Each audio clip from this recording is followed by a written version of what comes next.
by leaving a comment below. If you enjoy this video, don't forget to like and subscribe. Have a wonderful day. Enjoy the story, everyone. The rain beat against the skyscraper's windows as if wanting to wash away all the arrogance that inhabited that 35th floor. Preston Hale stood before the panoramic window, watching Manhattan bow under the weight of gray clouds. The city lights blinked like fallen stars, distant, cold, exactly how he liked to keep the people around him. He adjusted the cuffs of his custom-made Italian shirt, feeling the fine fabric slide against his skin. Everything in his life was planned, controlled, impeccable. At 36, Preston commanded a real estate empire that made other billionaires look like amateurs. He bought entire buildings the way others buy coffee. He closed deals while others were still trying to understand the rules of the game. And love was for the weak. For those who didn't know how to separate emotion from business. Preston had already seen powerful men fall to their knees for women who weren't worth half of what they owned. Pathetic. He swore he would never be like that. The women who crossed his path knew exactly what they wanted from him. Money, status, a night between Egyptian silk sheets. And he gave them exactly that, nothing more, nothing less. No promises, no ties, no weaknesses. But that Tuesday morning, something changed.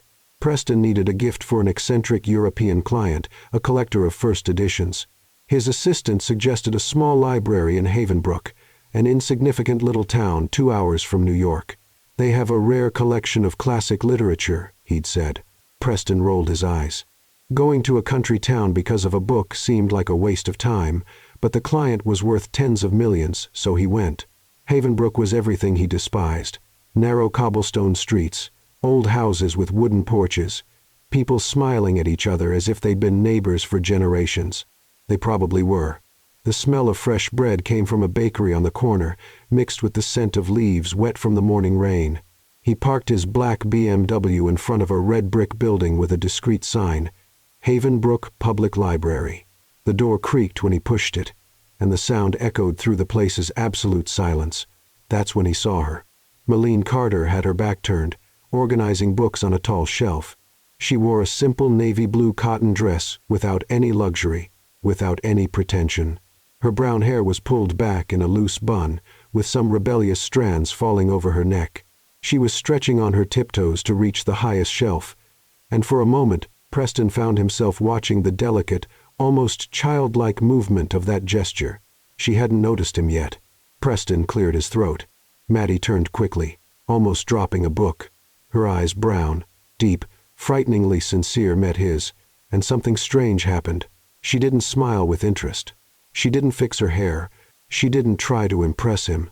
She simply asked in a soft but firm voice, "Can I help you?" Preston felt a pang of irritation. He was used to being recognized, admired, desired, but this woman looked at him as if he were just another ordinary visitor. "I'm looking for a first edition of The Great Gatsby," he said, his voice sounding drier than he intended. Maddie nodded and walked to a specific section of the library. He followed her, watching the way she moved unhurried, without theatrics. She seemed to belong to that place, as if she were part of the walls themselves. "Here it is," she said, carefully removing a volume protected by a plastic cover. 1925 edition.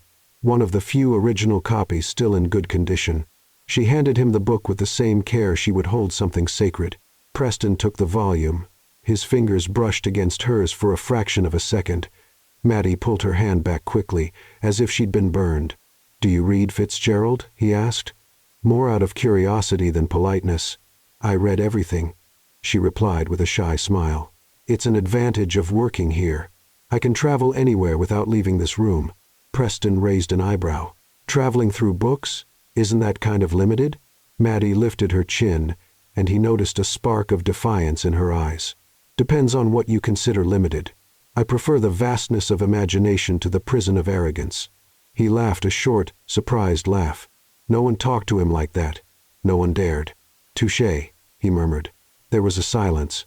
It wasn't uncomfortable, but charged, as if they were both trying to figure out what was there between them in that tiny space. Preston found himself observing the details. The blue ink stain on her index finger, the simple silver necklace around her neck.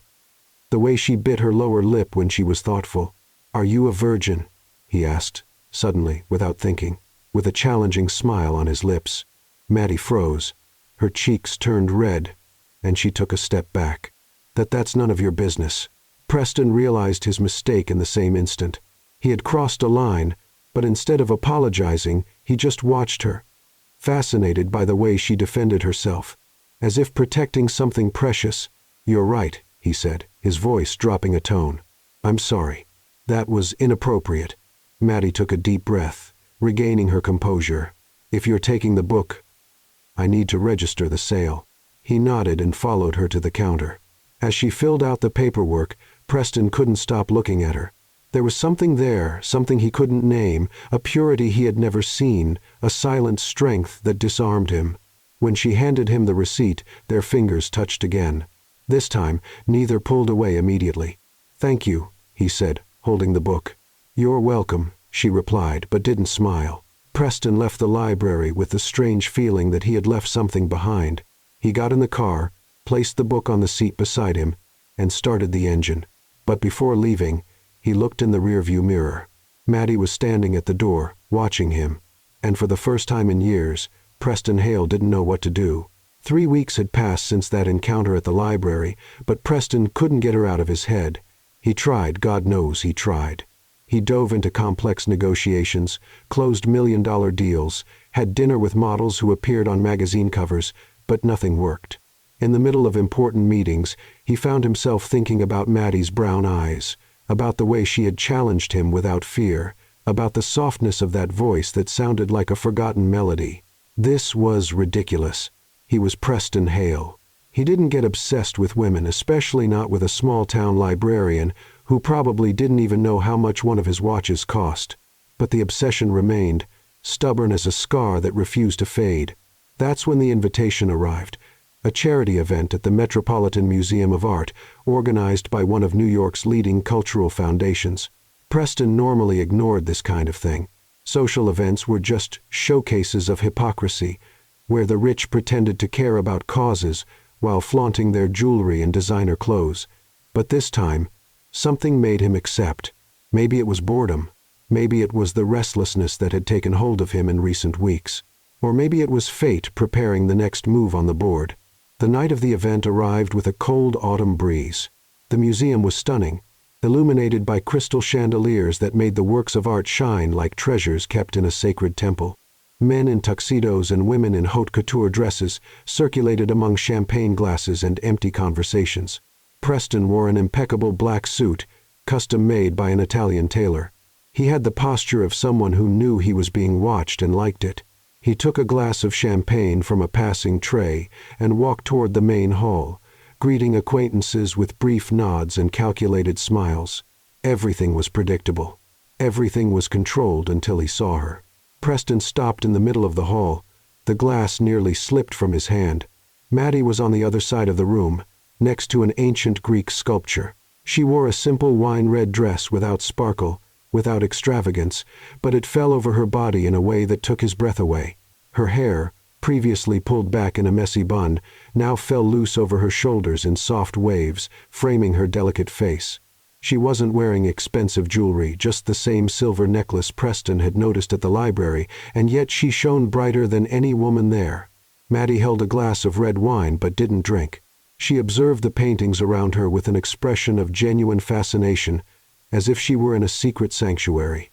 Her cheeks were slightly flushed, perhaps from the heat of the room, perhaps from the shyness of being in a place so different from her usual world. Preston felt something tighten in his chest, something he couldn't name. He started walking toward her but stopped when he saw a man, a banker Preston vaguely knew, approach Maddie. The guy smiled exaggeratedly, clearly trying to impress her. Maddie smiled politely, but her body was tense, defensive. Preston felt a wave of irrational anger rise up his throat. He crossed the hall in long strides, his presence cutting through the space like a sharp blade. "Malene," he said, his voice firm and possessive. She turned, and her eyes widened as she recognized him. Preston. The banker looked from one to the other, sensing the electric tension in the air, and mumbled an excuse before quickly walking away. Maddie took a deep breath, trying to regain her composure. "I didn't expect to see you here." "I didn't expect to see you either," Preston replied, his eyes traveling over her face slowly, as if memorizing every detail. "What are you doing in New York?" "The library where I work received an invitation," she explained, a bit nervously. "They wanted someone to represent the cultural institutions from the countryside. I didn't think I'd come, but my boss insisted." Preston took a step closer, reducing the space between them. He could smell her soft perfume, something floral, discreet, completely different from the intense and expensive perfumes he was used to smelling on other women. "I'm glad she insisted," he said, his voice low, almost intimate. Maddie looked away, clearly uncomfortable with the proximity. "You were right last time. I was rude. I shouldn't have." "You were perfect," he interrupted her. "I was the arrogant idiot." She raised her eyes to his, surprised. Preston Hale never apologized, never admitted mistakes. But there he was, vulnerable in a way even he didn't understand. "Do you want to take a walk with me?" he asked, extending his hand. Maddie looked at his hand as if it were a trap. For a moment, Preston thought she would refuse, but then slowly she placed her hand in his. Her skin was warm, soft. Preston felt a shiver run down his spine. They walked together through the museum corridors, passing Renaissance paintings and classical sculptures. Preston normally didn't pay attention to these things. Art was just an investment, a bargaining chip. But with Maddie by his side, everything seemed different. She stopped before each work, reading the informational plaques carefully, making soft comments about colors, techniques, stories behind the paintings. "You really love this, don't you?" he asked, watching the way her eyes sparkled before a Monet painting. "I do," she answered simply. "Art is a way of touching eternity, of understanding that even after we're gone, something of us remains." Preston fell silent, digesting those words.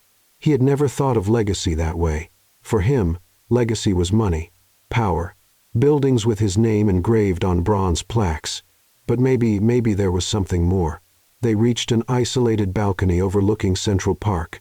The city stretched out below them, a tapestry of lights and shadows. The cold night wind made Maddie's hair dance around her face.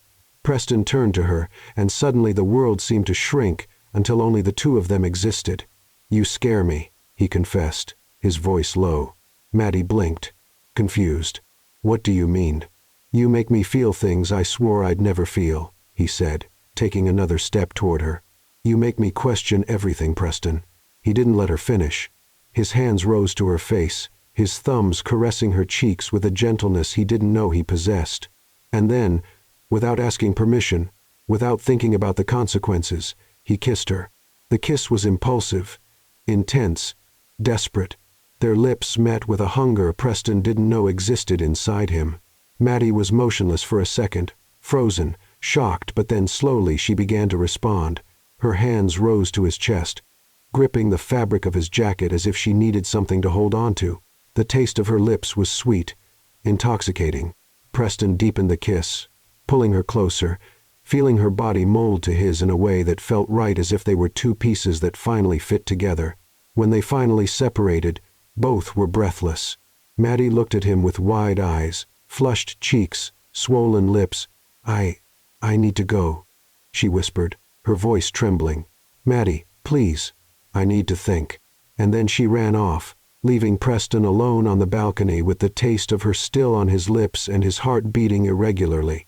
He leaned against the railing, looking into the emptiness of the night, and realized with frightening clarity that he was completely lost. Preston didn't sleep that night, not the next one, either. He lay in his king-size bed, staring at the ceiling of his penthouse apartment, reliving that kiss over and over like a movie stuck on loop. The feeling of Maddie's lips against his, the warmth of her body so close, the way she had trembled in his arms, all of it haunted him like a sweet and torturous ghost. He tried to convince himself it was just physical attraction, desire, something fleeting that would disappear once he had her. But deep down, Preston knew he was lying to himself. This was different. She was different. Monday morning, Preston canceled an important meeting and hit the road to Havenbrook. He didn't have a plan. He didn't have excuses, just the urgent need to see her again. When he arrived at the library, it was almost 10 in the morning. The sun came through the tall windows, creating golden rectangles of light on the polished wooden floor. The smell of old paper and fresh coffee hung in the air, familiar and comforting. Maddie was behind the counter, organizing checkout cards. She wore a simple white blouse and a gray skirt to her knees. Her hair was pulled back in a loose ponytail. She seemed focused, oblivious to the world around her, until she looked up and saw him. Her face lost color for an instant, and then her cheeks turned red. She swallowed hard, pressing the cards against her chest as if they were a shield. "Preston," she said, her voice coming out weaker than intended. "What are you doing here?" He walked to the counter, his hands in his dress pants pockets. "I came to return the book." Maddie frowned. "You bought the book. You don't need to return it." "Then I came to get another one," he replied, a small smile playing on his lips. She crossed her arms, defensive, about what happened at the event. "I've thought about it every day since," Preston interrupted, his voice serious, honest, "and I don't regret it." Maddie looked away, clearly uncomfortable. "Preston, I don't know what you want from me, but I want to know you," he said simply. "I want to know what makes you smile, what makes you wake up in the morning, what book is on your nightstand, whether you prefer coffee or tea, if you've ever watched the sunset without thinking about anything else." She blinked, surprised by his sincerity. "Why?" Preston shrugged, vulnerable in a way he had never been before. "Because for the first time in my life, I care about the answers." There was a heavy silence between them. Maddie bit her lower lip, fighting something inside herself. Finally, she sighed. "I drink tea chamomile before bed, and the book on my nightstand is Persuasion by Jane Austen. I've read it 5 times. Preston smiled a genuine, warm smile. Noted. In the days that followed, Preston became a constant presence at the library. He showed up unannounced, always with a flimsy excuse. Sometimes he pretended he needed a specific book. Other times, he said he was in the area on business. Maddie knew they were lies, but she didn't send him away. They talked between the shelves in whispers that echoed through the silence of the place. Preston discovered that Maddie had lost her mother when she was 15 and since then had cared for her sick father until he passed away 3 years ago. She had never left Havenbrook, never traveled, never allowed herself to dream beyond those narrow, familiar streets. "Don't you want to see the world?" Preston asked one day as they leafed through an old atlas together. "I do," she admitted, running her fingers over a map of Italy. "But dreaming is safer than taking risks." What if the risk was worth it?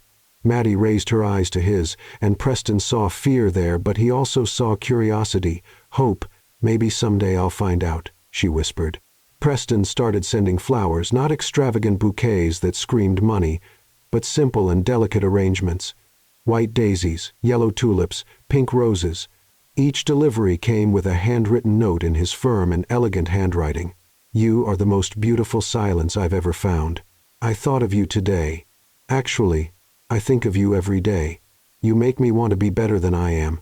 Maddie kept each note in a desk drawer, and at night, when she was alone in her small apartment above the library, she reread them until she had memorized every word. She knew she was falling, and that terrified her. Preston also knew he was falling, but unlike Maddie, he didn't fight it. He surrendered to that new, frightening, and completely addictive feeling. He started sending text messages, not elaborate or seductive messages, but simple and honest thoughts. "Just closed a $50 million deal. But all I want to know is if you're okay. I heard a song today that made me think of you. I don't know why. Maybe because it was beautiful and sad at the same time. I used to laugh at love. Now I wake up wondering if you're smiling or crying without me." Maddie read these messages with a tight chest, her eyes full of tears she didn't fully understand. She didn't know how to respond, so most of the time she just reacted with a heart emoji, small, shy, but true. And for Preston, that small digital heart was worth more than any $1 million contract he had ever signed. One Thursday afternoon, Preston showed up at the library with a package in his hands. Maddie was cataloging new books when she saw him come in. "What's that?" she asked, pointing to the package. "Open it," he said, extending the gift. Maddie hesitated but took the package. Inside was a first edition of Persuasion by Jane Austen, the same work she had mentioned days ago. The cover was in perfect condition, carefully preserved over decades. She raised her eyes to him, incredulous. "Preston, this must have cost a fortune. I can't accept this. It has no price for me if it makes you smile," he replied, moving closer to her. "And you deserve to hold in your hands the story you love most." Maddie held the book against her chest, her eyes welled up. "Why are you doing this?" Preston took another step, reducing the space between them until he could feel her breath mixing with his. He raised his hand and, with infinite gentleness, moved a strand of hair that had fallen over her face, tucking it behind her ear. "Because you make me want to be the man who deserves to be by your side," he confessed, his voice vulnerable. "Because you showed me there's beauty in simple things. Because when I'm with you, I'm not the Preston Hale everyone knows. I'm just me." Maddie held her breath. Her heart beat so hard she was certain he could hear it. She wanted to pull back, protect herself, build walls around her heart, but she couldn't. Not when he looked at her that way, as if she were the only real thing in his entire universe. "I'm scared," she whispered. "Me too," Preston admitted. "But maybe we can be scared together." He tilted his head. His lips were inches from hers, waiting, giving her control, the choice. And then, slowly, Maddie closed the distance between them and kissed him. This time it wasn't an impulsive or desperate kiss. It was soft, tender, full of unspoken promises. It was a kiss that said, "I trust you. I choose you. I want to try." When they separated, Preston rested his forehead against hers, eyes closed, savoring that moment as if it were sacred. "You're dangerous, Malene Carter," he murmured. "Why?" she asked, still with her eyes closed. "Because you're teaching me how to feel, and I don't know if I'll survive it." Maddie smiled, and Preston felt as if the sun had risen inside his chest. But neither of them knew that the world out there was about to discover them, and when it did, nothing would be simple anymore. The weeks that followed were like living in a dream from which neither wanted to wake. Preston and Maddie began seeing each other more frequently, but always in secret, always away from the curious and judgmental eyes of the outside world. They created a private universe made of stolen moments and silences loaded with meaning. Preston discovered he could cancel meetings, postpone negotiations, and ignore urgent calls when Maddie was around. He, who had always put work above everything, now found excuses to spend hours in the small Heavenbrook library, sitting in a worn armchair while she worked. Sometimes he just watched her, the way she bit her lower lip when she was focused, the way her fingers glided over book spines with reverence, as if each volume were a precious treasure, the soft smile that appeared on her face when she found a book she'd been searching for. "You're staring at me again," Maddie said one day, without even looking up from the card she was filling out. Preston smiled without any shame. "I can't help it." She finally looked at him, her cheeks slightly flushed. "That's unsettling. Would you prefer I stop?" Maddie hesitated, then slowly shook her head. "No, I'm not used to it." Preston got up from the armchair and walked to the counter where she stood. He leaned forward, resting his elbows on the wooden surface, bringing his face closer to hers. "Used to what?" "To someone looking at me like I'm important," she admitted, her voice almost a whisper. "You're not important, Maddie," Preston said, and saw her expression close off. He immediately reached out and gently touched her chin, forcing her to look at him again. "You're essential. There's a huge difference." The air between them became dense, heavy with unresolved tension. Preston could see the rapid pulse in her neck, could hear her breathing getting faster with each second. He wanted to kiss her right there, pull her onto the counter, and show her exactly how much she meant to him. But he didn't. He was learning to wait, to savor the anticipation. "I have a meeting in New York tomorrow," he said, slowly pulling away.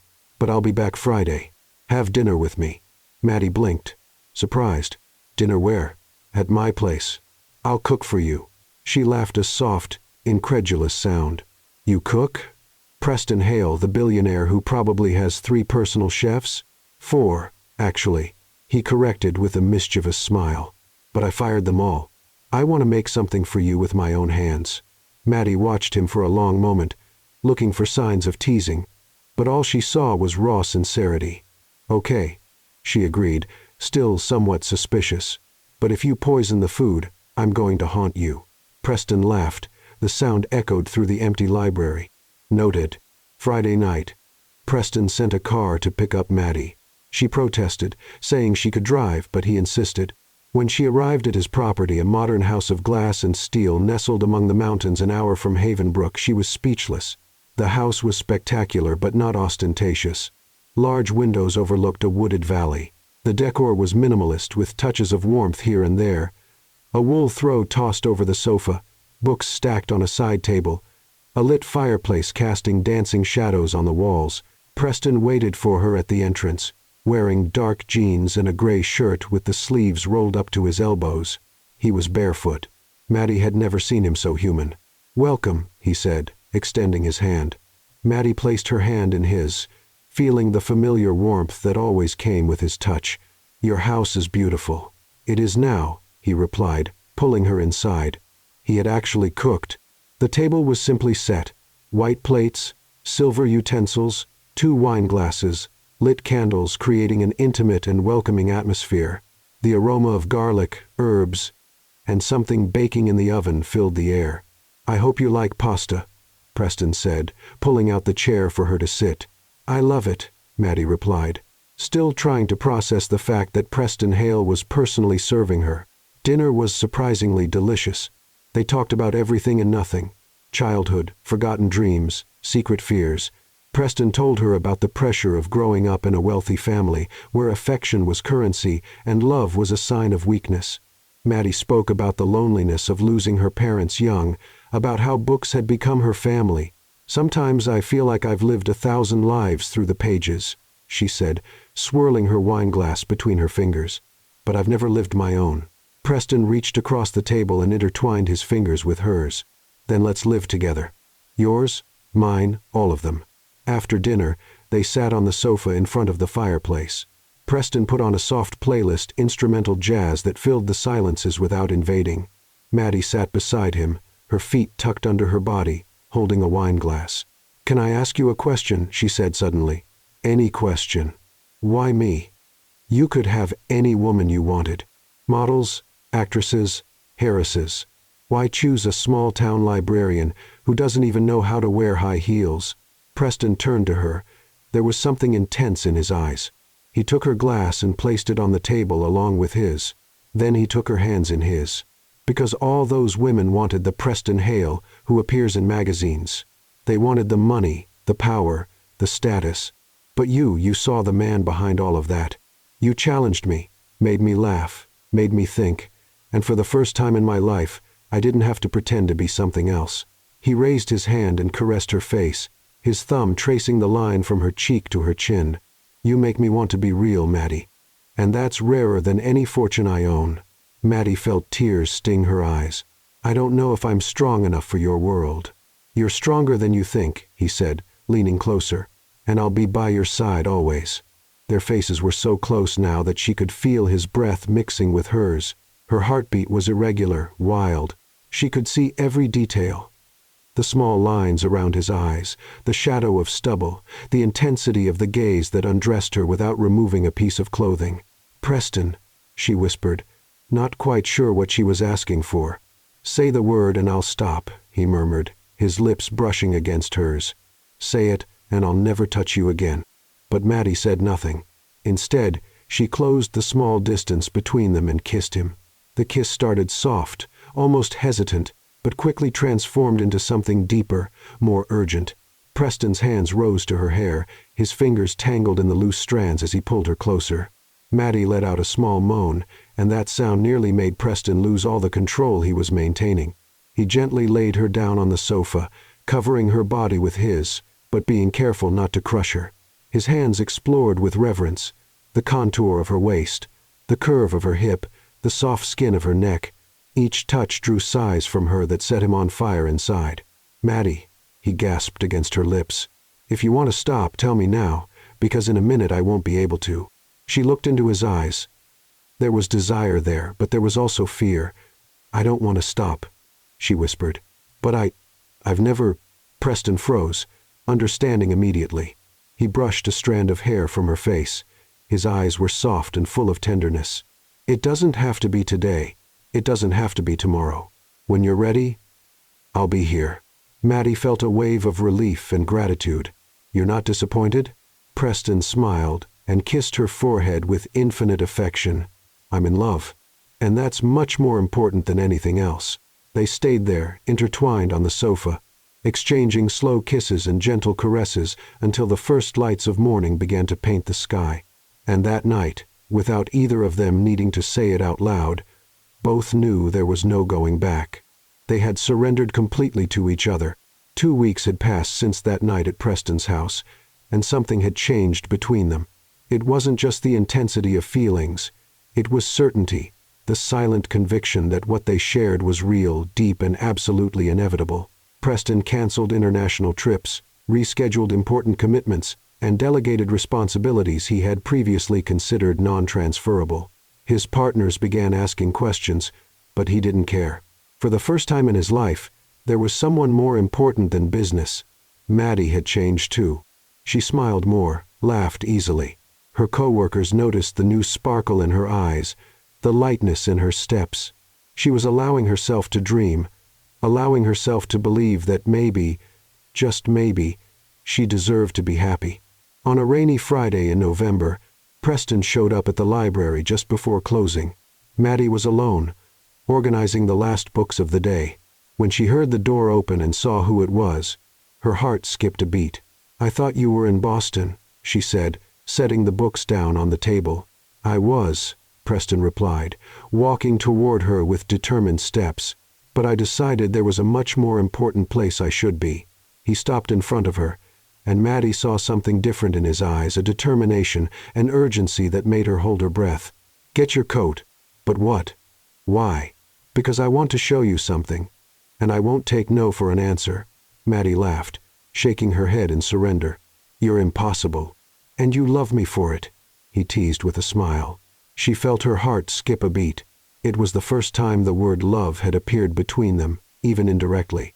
She didn't confirm it, but she didn't deny it either. She just grabbed her coat and followed him outside. Preston drove through town and then took the road up the mountain. Rain beat against the windshield in a steady rhythm, and the wipers worked frantically. Maddie looked out the window, watching the fog-covered trees pass like silent ghosts. "Where are we going?" she asked. "You'll see," Preston replied, taking her hand and intertwining their fingers. They drove for almost 40 minutes until they reached the top of a hill. There, isolated and majestic, stood an old lookout tower that seemed forgotten by time. Preston parked the car and quickly got out, running to Maddie's side to open the door and hold an umbrella over her. "Preston, it's raining hard." "What are we doing here?" she protested, laughing as he pulled her by the hand. "Trust me," he said. And there was so much sincerity in his voice that she couldn't resist. They climbed the stone steps of the tower, the rain soaking their clothes despite the umbrella. When they reached the top, Maddie gasped. The view was breathtaking. Even with the rain, even with the fog, they could see the valley stretching below like a dark green sea. The lights of small towns twinkled in the distance like fallen stars. The sky was heavy with clouds, but there were gaps where rays of silver light escaped, creating an ethereal spectacle. "It's beautiful," Maddie whispered in wonder. Preston pulled her close, hugging her from behind, wrapping her in his coat. "I used to come here when I was a teenager," he confessed. "Whenever the world suffocated me, I'd drive up here and spend hours staring into the emptiness. It reminded me of how small I was, insignificant." Maddie turned in his arms, looking at him with surprise. "You never told me that." "Because I never brought anyone here," he said, caressing her wet face. "This place was always just mine, my refuge, my secret." "Then why did you bring me?" she asked, her voice choked. Preston held her face between his hands, looking deep into her eyes. "Because I don't want secrets anymore. Not with you. I want you to see all parts of me, the beautiful and the broken. I want you to know who I really am." Maddie felt tears mix with the rain on her face. "Preston, I love you, Maddie," he said, and the words came out with a force that surprised him. "I love you in a way I didn't even know was possible. You came into my life like a silent storm and changed absolutely everything. And I don't want to live a single day without you anymore." Maddie sobbed. Emotions overflowed. "I love you too," she confessed, her voice trembling but certain. "I love you so much it scares me." Preston smiled, a wide, genuine smile full of pure joy, and then he kissed her. But this kiss was different from all the others. It was a kiss that carried promises. A kiss that said, "I choose you today and always." A kiss that was at once soft and hungry, tender and desperate. The rain fell around them, soaking their clothes, plastering their hair to their foreheads, but neither of them cared. They were lost in each other, completely oblivious to the world. Preston pulled her closer. His hands slid down her waist, over her hips, up her back. Maddie clung to him as if he were the only solid thing in a world spinning out of control. Their lips met repeatedly, deep, slow kisses charged with desire and love in equal measure. "I want you," Preston whispered against her lips, his voice rough. "Not just today, forever." Maddie gasped. Her body molded to his instinctively. She felt his warmth through the wet clothes, felt the urgency in his touch, in the way he held her, as if afraid she would disappear. "I'm yours," she whispered back. "I always have been." Preston groaned low. The sound vibrated in his chest. He pressed her against the stone wall of the tower, covering her body with his, protecting her from the rain and wind. His hands explored with reverence, touching, memorizing, worshipping every inch of her. He kissed her neck, feeling the rapid pulse under his lips. He kissed the line of her jaw, her earlobe, the sensitive spot just below. Each touch drew sighs from her that set him on fire inside. "Not here," he murmured against her skin, fighting his own desire. "When I have you for the first time, it will be in a place where I can worship you the way you deserve." Maddie trembled not from cold but from anticipation. "When?" she asked, her voice almost inaudible. Preston pulled back slightly, looking deeply into her eyes. "When you're ready. No rush, no pressure." She touched his face, running her fingers along the strong line of his jaw. "I'm ready," she said with conviction. "I'm ready for everything with you." Something changed in Preston's gaze, a mixture of desire, love, and responsibility. He knew that what would happen between them would be more than just physical. It would be the complete union of two souls who had found each other against all odds. "Then come with me," he said, taking her hand. They ran down from the tower, laughing like children while the rain continued to punish them. Preston opened the car door and helped Maddie in, then ran to the driver's side. Inside the car, both were soaked, shivering, but unable to stop smiling. "Where to now?" Maddie asked, still breathless. Preston started the engine and looked at her with an intensity that made her melt. "Home. Our home." And as they drove down the dark, rainy road holding hands, Maddie knew her life would never be the same. She had surrendered completely, and she was ready to discover where this journey would take them. But neither of them imagined that the world out there was about to discover them, and when the news leaked, everything would get much more complicated. For now, though, they had that night, and that night would be theirs alone. The next morning dawned clear and cold, with an impossible blue sky that seemed to mock the previous night's storm. Preston woke before Maddie, watching her sleep beside him. She was turned toward him, one hand under her face. Her hair spread across the pillow like a dark halo. The sunlight coming through the window created golden patterns on her bare skin. He still couldn't believe it. After years building walls around his heart, she had entered and demolished everything with frightening ease. And he didn't care. In fact, he had never felt so alive. Preston reached out and gently brushed a strand of hair from her face. Maddie stirred, opening her eyes slowly. When she saw him, a lazy, shy smile appeared on her lips. "Good morning," she whispered, her voice still husky with sleep. "Good morning, my love," he replied, leaning in to kiss her softly.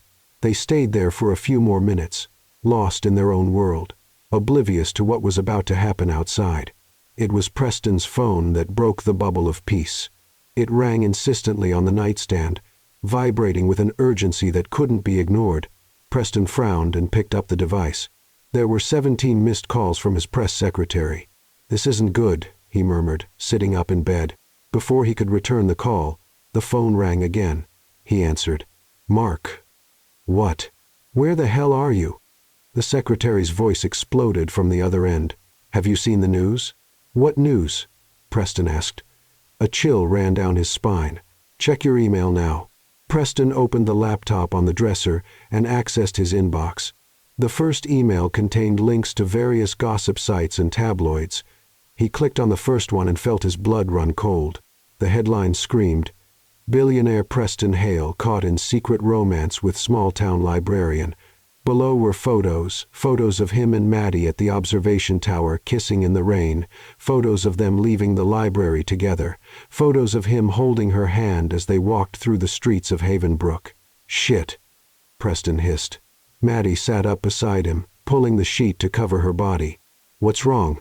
He turned the screen toward her and saw the color drain from her face. Her hands began to tremble. "Preston, how did they... Who took these photos?" she stammered, her eyes wide with panic. "Paparazzi. Someone must have followed me," he said, running a hand through his hair in frustration. "I should have been more careful. I should have protected you from this." Maddie kept scrolling down the page, reading the headlines with growing horror. Who is the woman who won the heart of New York's most eligible bachelor? From librarian to Cinderella. Preston Hale's unlikely love story. Source close to the couple reveals he's completely smitten with her. Some articles were relatively respectful, painting the story as a modern fairy tale. Others were cruel, insinuating that Maddie was a gold digger, that she had deliberately seduced Preston, that she was nothing more than an opportunist disguised as innocent. "They're saying that I only want your money," Maddie whispered. Tears streamed down her face. "They're turning me into a villain." Preston tossed the laptop aside and pulled Maddie into his arms. "No, don't let these people define who you are. They don't know you. They don't know anything about us. But everyone will believe them." She sobbed against his chest. "My whole life was quiet, invisible. And now the whole world is looking at me, judging, making assumptions." Preston held her face between his hands, forcing her to look at him. "Then let them look. Let them judge. They're seeing the woman who saved me, the woman who showed me what real love is. And I'm not going to hide. I'm not going to pretend you're not the best thing that ever happened to me." In the following hours, Preston's phone didn't stop ringing. Partners wanting to know if the scandal would affect business, friends if they could be called that offering, unsolicited advice, his mother calling from Paris saying he was being reckless and needed to control the situation. Preston hung up on her. He sent a brief and direct statement to the press through his secretary. "My personal life is private. Malign Carter is an extraordinary person, and any speculation about our intentions or character will be dealt with through legal action if necessary." But that only fueled the frenzy more. When Preston finally took Maddie back to Havenbrook, there were reporters camped outside the library and her small apartment. Cameras flashed as soon as the car stopped. Microphones were pushed against the windows. Voices shouted questions from all sides. "Mellon, is it true you and Preston are engaged? How did you meet, Mr. Hale? Do your parents approve of the relationship?" Maddie froze in the passenger seat, her eyes wide with terror. Preston saw her vulnerability and felt a deep, visceral anger rise up his throat. He got out of the car with an expression so fierce that the reporters instinctively backed away. Then he opened Maddie's door, wrapped his arm around her, and guided her through the crowd, using his body as a shield. "No comment," he growled at the cameras. "Back off, or I'm calling the police." They managed to get into Maddie's apartment, and Preston locked the door behind them. Maddie collapsed on the sofa, burying her face in her hands. "I can't do this," she said between sobs. "I can't live like this with people chasing me, invading my privacy, saying horrible things about me." Preston knelt in front of her, holding her hands. "I know it's scary. I know it's not fair, but I promise I'll protect you. I'll move mountains if I have to." "What if it's not enough?" she asked, looking at him with red eyes. "What if this world turns you back into the Preston you were before you met me? The man who didn't believe in love? That will never happen," he said with absolute conviction. "You changed something fundamental in me, Maddie, and there's no going back." That night, Preston refused to leave her alone. He sent private security to surround the building, blocking the entrance of any unauthorized person. Inside the small apartment, he made tea for her, covered her with a blanket, and simply held her while she tried to process the new reality. "I broke contracts today," Preston confessed, in the darkness of the bedroom. "I yelled at people I consider partners. I pushed away friends who said bad things about you." Maddie turned to look at him. "Preston, you can't blow up your life because of me. "It's not because of you," he corrected. "It's with you. There's a difference. And if these people can't understand that, then they don't deserve to be part of my life." In the following days, the media storm continued. But something interesting began to happen. People from Havenbrook, Maddie's neighbors, library patrons, local shop owners began giving interviews defending her.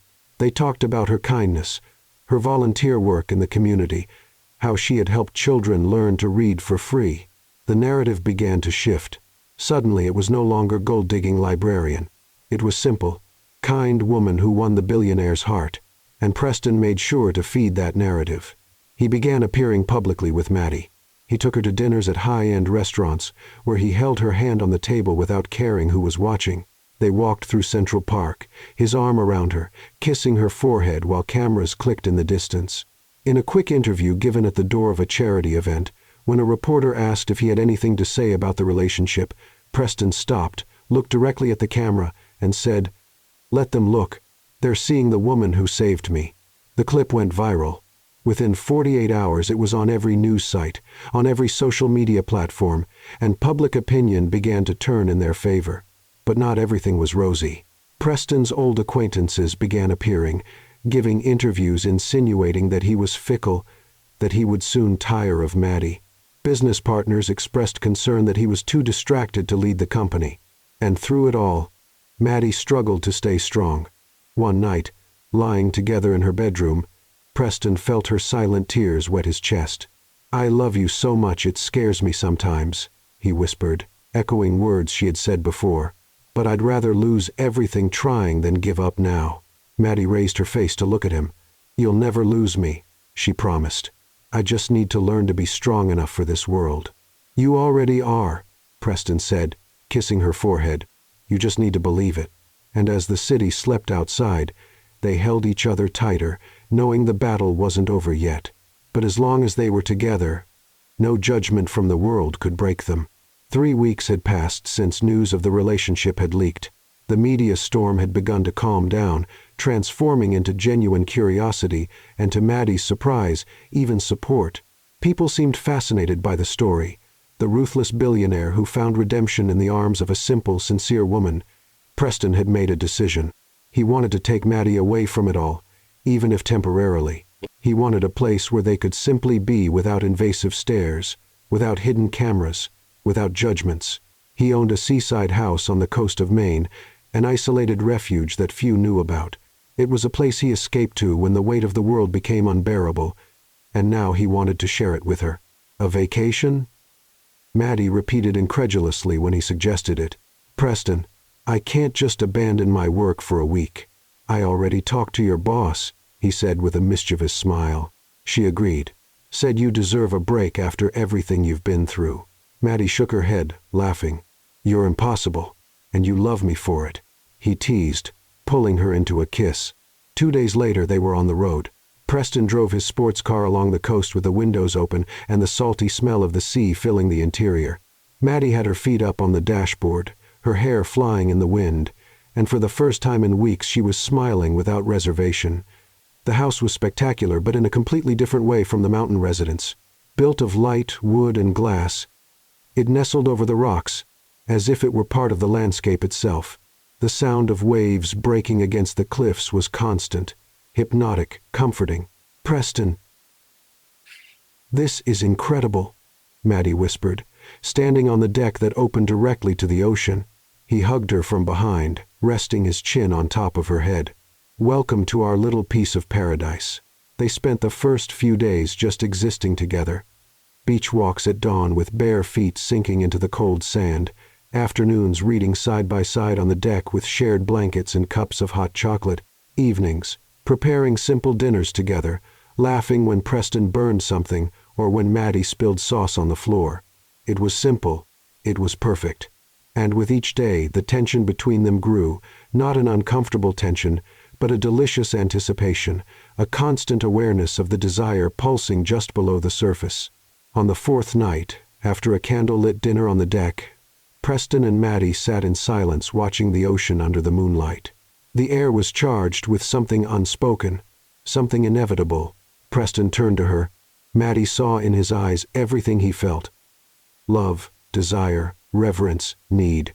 "Maddie," he said, his voice low. "If you're not ready, I understand. We can wait as long as it takes.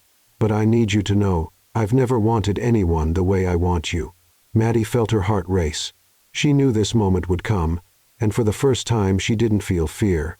She felt certainty. "I'm ready," she whispered. "I want to be yours completely." Something changed in Preston's gaze. A fire ignited there, burning and intense. He stood up and extended his hand to her. Maddie placed her hand in his, and he guided her into the house toward the bedroom. The bedroom was simple but elegant, with huge windows overlooking the ocean. White sheets covered the king-size bed. Candles were already lit. Preston had prepared everything in advance, hoping, wanting, but never pressuring. He closed the door behind them and turned to Maddie. For a moment he just looked at her, memorizing every detail, the way the soft candlelight danced on her face, the rise and fall of her chest as she breathed, the vulnerability and trust he saw in her eyes.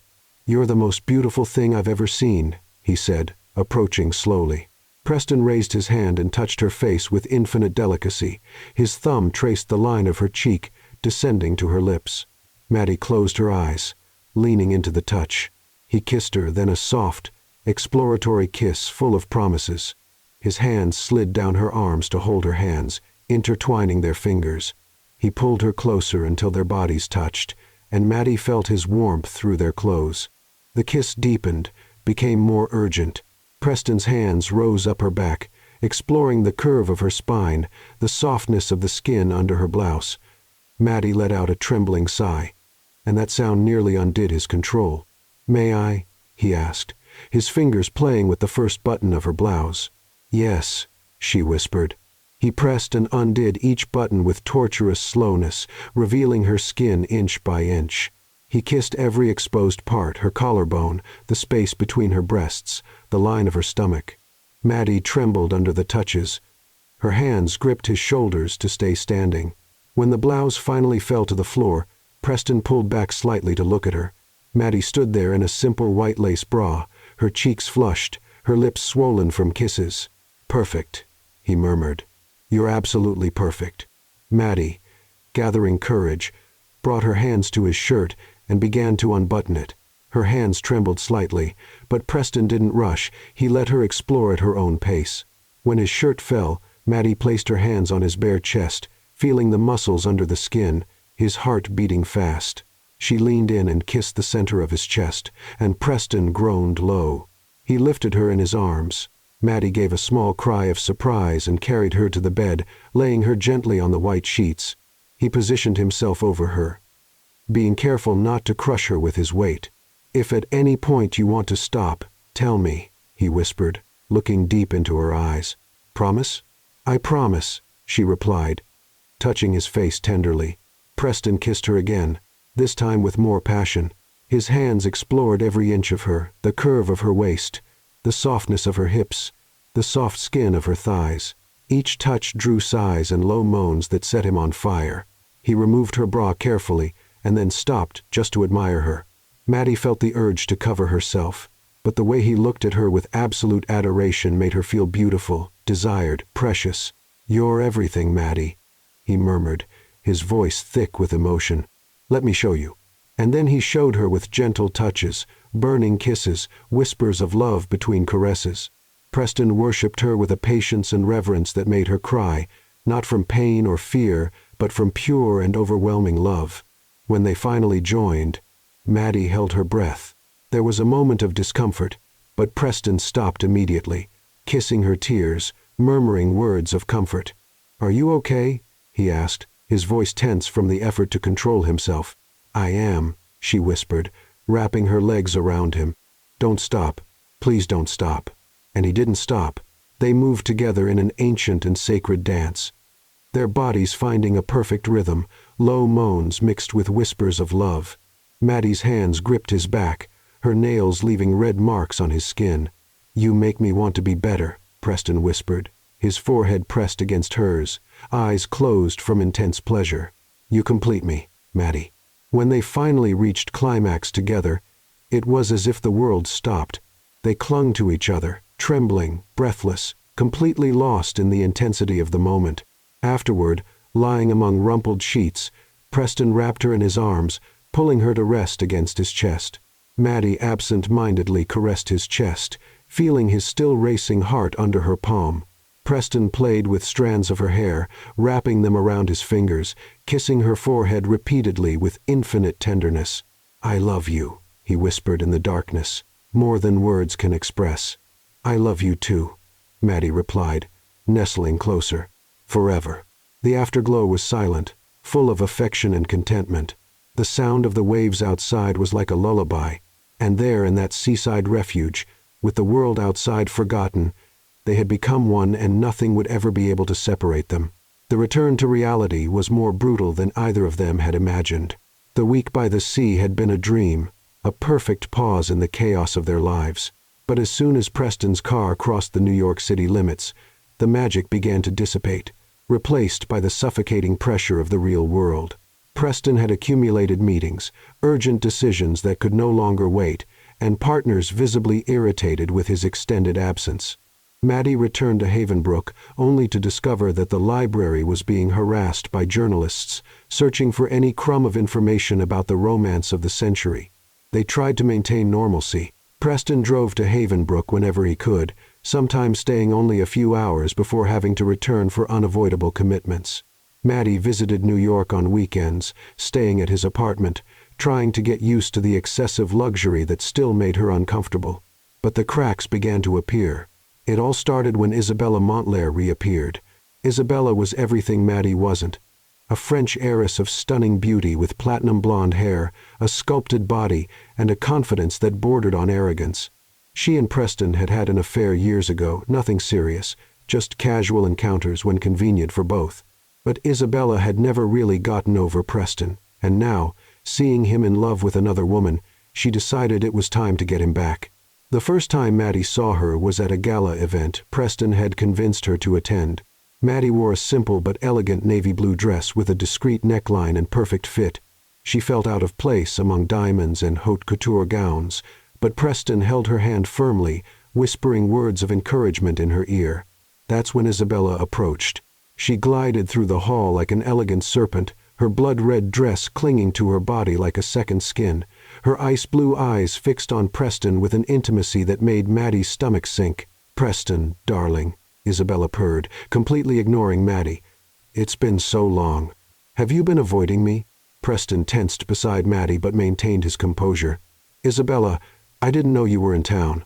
"I came back a few weeks ago," she replied, finally directing her gaze to Maddie with a smile that didn't reach her eyes. "And you must be the famous librarian. How charming." The tone was sweet, but the poison was there, hidden under each syllable. Maddie felt her face burn but forced a polite smile. "Maddie, it's a pleasure to meet you." "I'm sure," Isabella said, before turning her attention back to Preston. "We need to talk about the Riviera project. You remember, don't you? We spent 3 divine weeks planning that." Preston squeezed Maddie's hand, a silent gesture of reassurance. "Any business discussion can be scheduled with my office." Isabella laughed, a crystalline, calculated sound. "Always so formal, Preston. You used to be much more relaxed with me." Maddie felt anger rise up her throat, but she also felt something more dangerous, insecurity. Isabella was dazzling, sophisticated, perfectly suited to Preston's world. And Maddie? She was just a small-town girl who didn't know which fork to use at formal dinners. When Isabella finally walked away, Preston immediately turned to Maddie. "Ignore her. She's trying to provoke you. She's beautiful," Maddie whispered, unable to hide the hurt in her voice. "And completely empty," Preston replied, turning her face to force her to look at him. "You're real. You're genuine. And that's why I love you." But the seeds of doubt had already been planted. In the following days, Isabella seemed to be everywhere. She appeared at events Preston attended, always with some business excuse. She sent him text messages about urgent matters that were never really urgent. She posted old photos on social media, her and Preston on yachts, at exclusive parties, always touching each other intimately. And the press loved it. Headlines began to speculate whether Preston was really happy with Maddie or if he was just going through a phase before returning to his usual type of woman. Maddie tried not to read them. But it was impossible. The comparisons were inevitable and cruel. One night, when Preston arrived at her apartment late, he found Maddie sitting on the living room floor surrounded by printouts of articles and photos. "What is this?" he asked, alarmed. "This is me trying to understand why you're with me," she said, her voice trembling. "Look at her, Preston. Look at all these women who have been in your life. They're perfect. And you're everything," Preston interrupted, kneeling beside her and scattering all those papers across the floor. "You're the only one who really sees me. The only one who makes me want to be more than just an empty empire." "But what if you get tired?" Maddie asked. Tears streamed down her face. "What if one day you wake up and realize you made a mistake, that I'm not enough for your world?" Preston held her face between his hands firmly. "Maddie, look at me. Look at me." She obeyed. Her brown eyes met his. "I love you so much. It scares me sometimes. But I'd rather lose everything trying than give up now," he said, echoing words that had already become a mantra between them. "And if you leave me because of insecurity, because of what others say, that will be the only thing that will really destroy me." Maddie sobbed, clinging to him. "I'm just afraid I'm not strong enough." "You're the strongest person I know," Preston whispered, kissing her forehead, her cheeks, her lips salty with tears. "And I'm going to spend the rest of my life proving that to you." But the tests continued. Business partners began openly questioning Preston's decisions, suggesting he was too distracted with his relationship. A particularly cruel article in a business magazine speculated that his romantic obsession was affecting his business judgment. Preston responded, the only way he knew how, with action. He scheduled a meeting with all his main partners and made it absolutely clear, "My personal life is not up for discussion. Melleen Carter is the woman I love, and anyone who has a problem with that can leave the company now." No one moved, but the tension in the air was palpable. At night, Preston returned home, whether in Havenbrook or New York, visibly exhausted. Maddie saw the lines of worry deepening in his face, saw the way his shoulders carried the weight of battles he fought silently. "You don't have to defend me all the time," she said one night while massaging his tense shoulders. "I don't want to be the reason you lose everything." Preston turned and pulled her onto his lap. "You don't understand, do you? Without you, all of this means nothing. The business, the money, the power, it's all empty if I don't have you by my side." "But—" "No," he interrupted, kissing her deeply. "There's no but. You're my choice every day, in every circumstance." And then Isabella made her final move. She arranged an interview on a major television program where she revealed, with carefully calculated tears, that she and Preston had had a deep romance that she believed would result in marriage. She insinuated that Maddie was a temporary distraction and that Preston would soon come to his senses. The interview went viral within hours. When Maddie saw it, she felt as if the ground had been pulled out from under her feet. She called Preston, her voice breaking. "Is it true? Did you love her?" "No," Preston said without hesitation. "Never. It was just sex, Maddie. It was never love. It was never even close to what I have with you." But she said, "She's lying," Preston interrupted, his voice firm but desperate. "She's trying to separate us. Don't let her succeed, Maddie. Please." Maddie took a deep breath, fighting back tears. "I trust you," she finally said. "I trust us." And that was the turning point. The next day, Preston gave his own interview. He sat before the cameras with lethal calm and dismantled every lie Isabella had told. He presented emails, messages, concrete proof that their relationship had never been anything more than casual. And then, looking directly at the camera, he said, "Melleen Carter is the love of my life, and anyone who tries to separate us will discover exactly how far I'm willing to go to protect what I have with her." The public declaration silenced many critics. Isabella retreated, humiliated, and slowly the storm began to calm, but the scars remained. That night, lying together in bed, Maddie traced her fingers over Preston's face in the dark. "You fought for me," she whispered. "I'll always fight," he replied, kissing her palm. "Because you're worth every battle."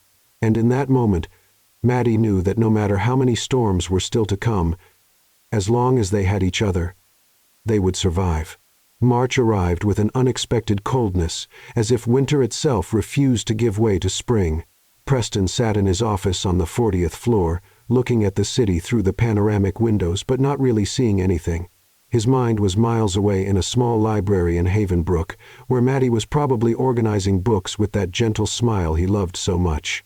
The phone rang, pulling him from his thoughts.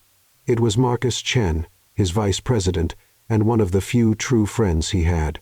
"Preston, we need to talk," Marcus said, his voice deep and serious. "It's about Tokyo." Preston closed his eyes, knowing exactly what was coming. "Tell me." "The negotiation is falling apart. The Japanese investors are threatening to pull out completely. They want you there personally, and not for a few days. We're talking at least 6 weeks, maybe 2 months. 2 months, Preston repeated, feeling the weight of the words. It's a $400 million project, Preston. If we lose this, we'll have to lay off at least 200 people. You know that. Preston ran a hand over his face, exhausted. He knew. Of course he knew. But the idea of being 2 months away from Maddie was like imagining living without air.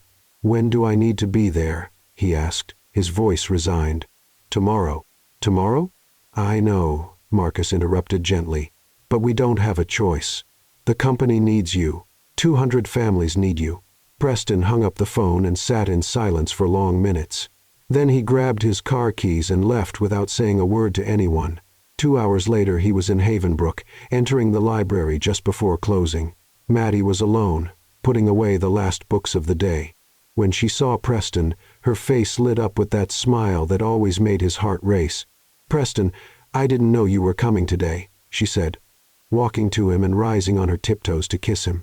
The kiss should have been quick, casual, but Preston held her as if he were saying goodbye, and Maddie felt something shift. She pulled back, studying his face. "What's wrong? What happened?" "I need to go to Tokyo," he said, getting straight to the point. "Tomorrow. For at least 2 months." The color drained from Maddie's face. 2 months. An important deal is falling apart. "If I don't go, the company will sink, and hundreds of people will lose their jobs," Preston explained, holding her hands. "I don't have a choice, Maddie." She swallowed hard, fighting back the tears burning her eyes. "I understand. Of course I understand.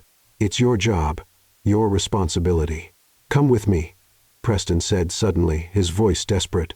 "Come to Tokyo. We can be together. I'll show you the city." "Preston." "I can't just abandon my life here," Maddie interrupted gently. "The library needs me.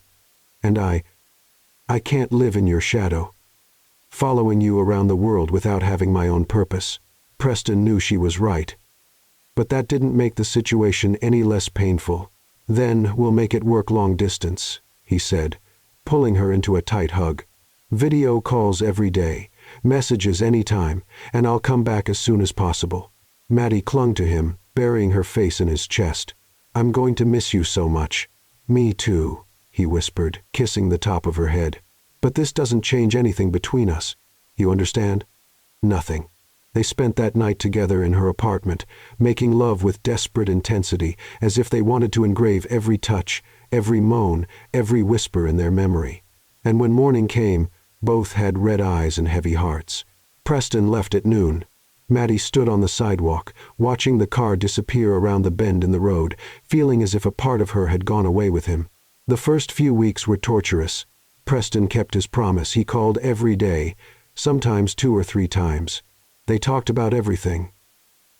Her day at the library, his frustrating negotiations, plans for when he returned. But it wasn't enough. The video calls only served to remind them both how far apart they were.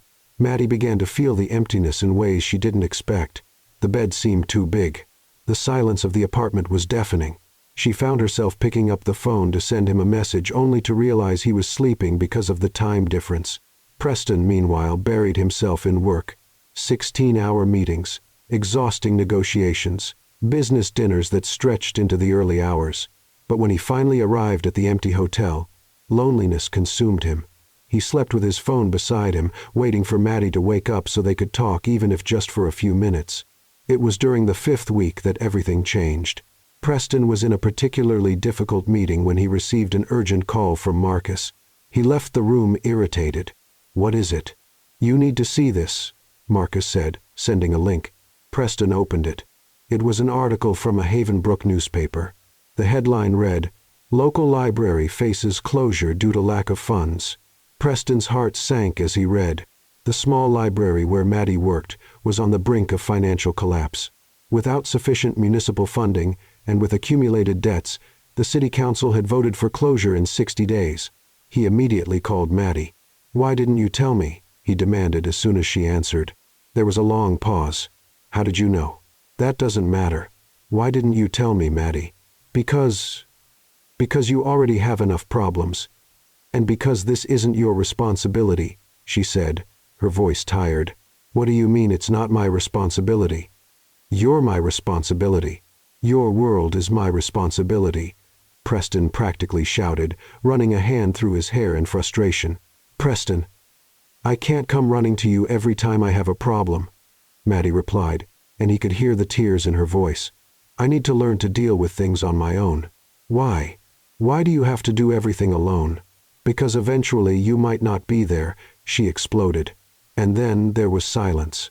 Preston felt as if he'd been punched in the stomach. "What are you saying?" Maddie sobbed on the other end of the line. "I don't know, Preston.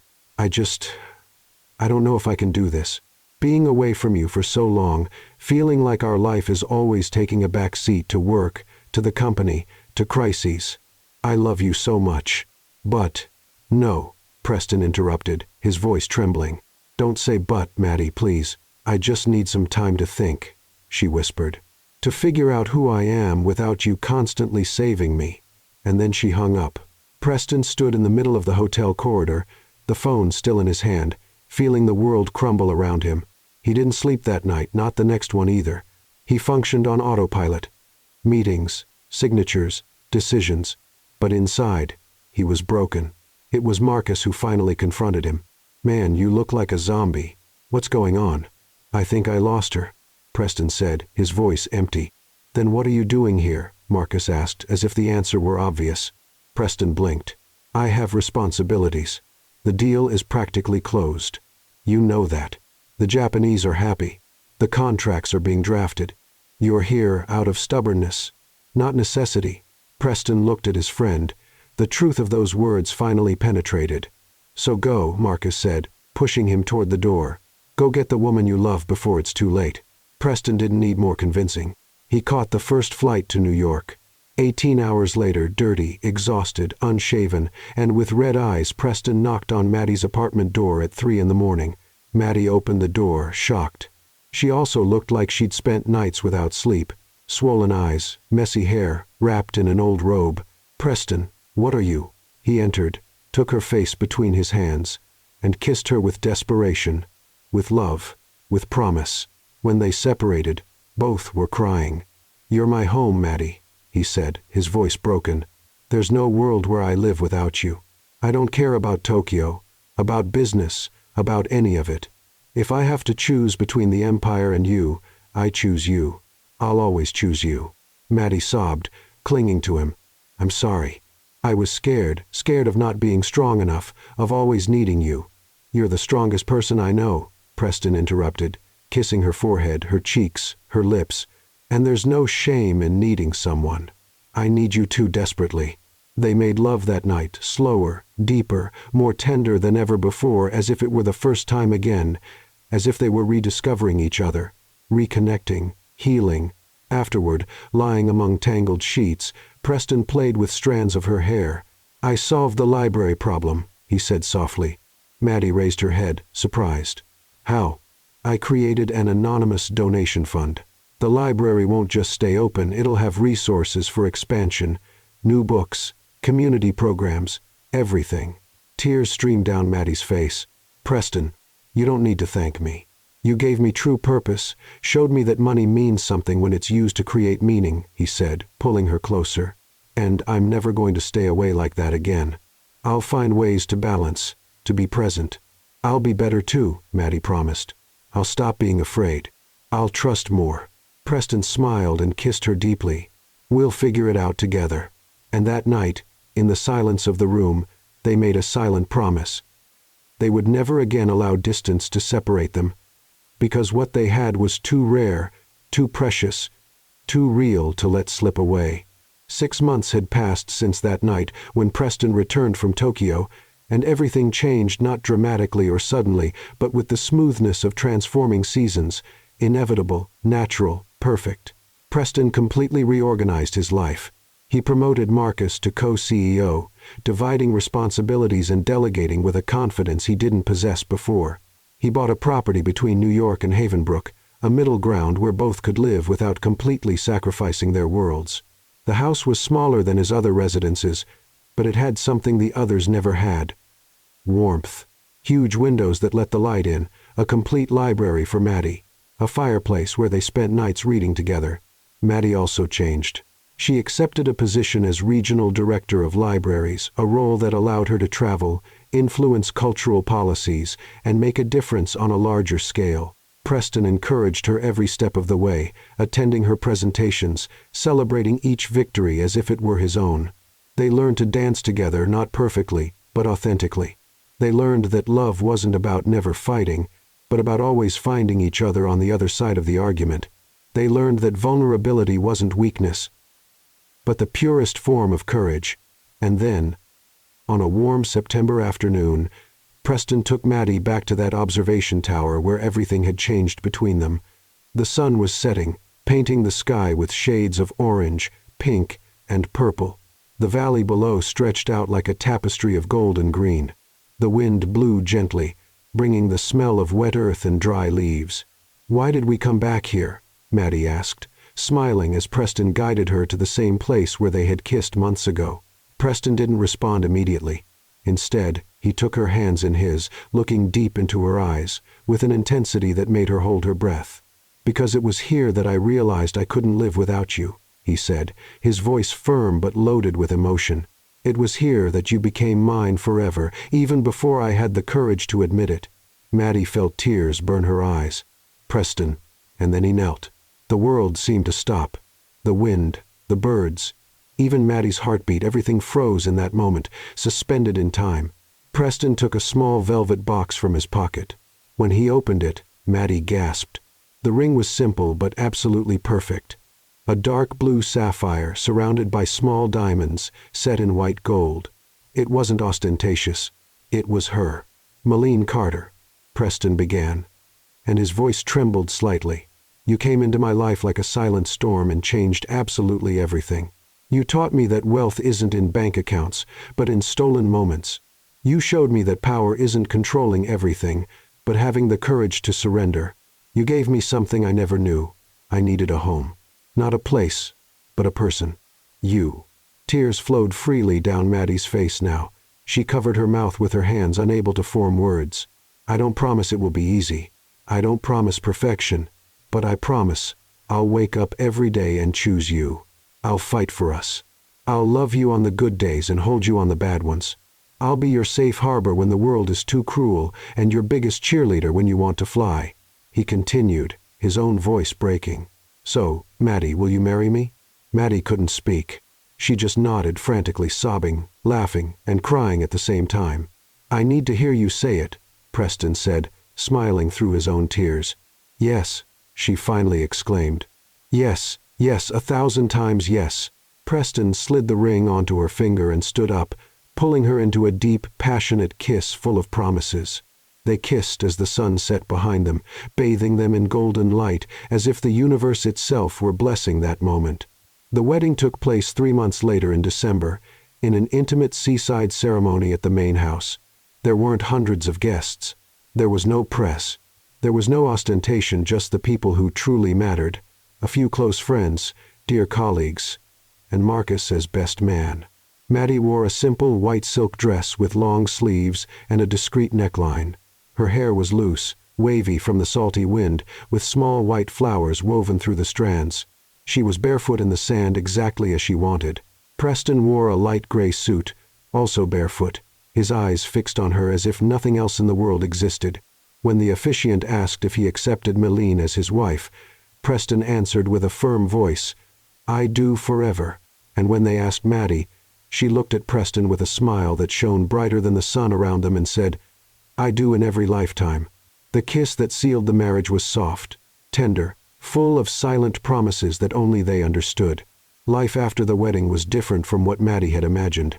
She had feared she would have to become someone she wasn't, wear uncomfortable clothes, attend empty events, smile at people who didn't care. But Preston never asked that of her. Instead, they created their own version of happiness. Maddie continued working, traveling to small towns to help struggling libraries. Preston accompanied her whenever he could, transforming work trips into shared adventures. They dined at simple restaurants as much as at sophisticated places. They spent weekends reading together as much as attending social events. Preston gave up meaningless parties, stopped caring what the elite thought of him, discovered he preferred quiet nights, with Maddie reading in his lap to any gala event. And Maddie discovered that her strength didn't come from being independent of Preston, but from choosing to walk beside him as an equal. She challenged him. He supported her. They grew together. One night, almost a year after the wedding, they were on the deck of the seaside house. The ocean roared softly in the background. The stars shone brightly in the sky without light pollution. Maddie sat between Preston's legs, her back resting against his chest. He absent-mindedly played with her fingers, occasionally kissing the top of her head. "Are you happy?" Preston asked suddenly, his voice low. Maddie turned her head slightly to look at him. "More than I ever imagined possible." "And you?" Preston smiled, that genuine, warm smile he reserved only for her. "I used to measure happiness in numbers. How much money I made, how many buildings I owned, how many companies I conquered." He paused, pulling her closer. "Now I measure it in moments like this, in waking up beside you, in hearing you laugh, in knowing that no matter what happens, I have you." Maddie turned completely in his arms, facing him with eyes shining with emotion. "You know you saved me, right? Not from a bad life, but from an unlived life. You taught me to take risks, to dream, to believe I deserve extraordinary things." "No," Preston corrected gently, caressing her face. "We saved each other. You showed me there was more to life than power and control. And I showed you that you were always extraordinary, you just needed to believe it." He kissed her then with the tenderness of someone who knows they have a lifetime ahead. The ocean continued singing its eternal song. The stars witnessed silently, and in that small piece of paradise, two hearts that had found each other finally rested. Preston pressed his forehead against hers, closing his eyes, savoring that moment of perfect peace. "You're my most sincere prayer, Maddie," he whispered in the dark. "My forever." Maddie smiled. Tears of happiness flowed silently. "And you're my miracle, my home." And there, under the infinite sky, with the sea as witness and love as foundation, they knew they had found something that all the money in the world couldn't buy. They had found each other, and that was everything. It was absolutely everything. In the end, Preston Hale discovered that his life's greatest achievement wasn't in skyscrapers touching the sky or million-dollar contracts that made his empire grow. It was in learning to kneel not in defeat, but in surrender to love. Maddie taught him that vulnerability isn't weakness, but the courage to give your heart without guarantees. And together, they proved that the best loves aren't those that happen without obstacles, but those that choose to remain even when the whole world doubts. Sometimes the greatest act of power is recognizing that you need someone, and perhaps true wealth isn't in what we accumulate, but in who we choose to share our silent nights with, ours.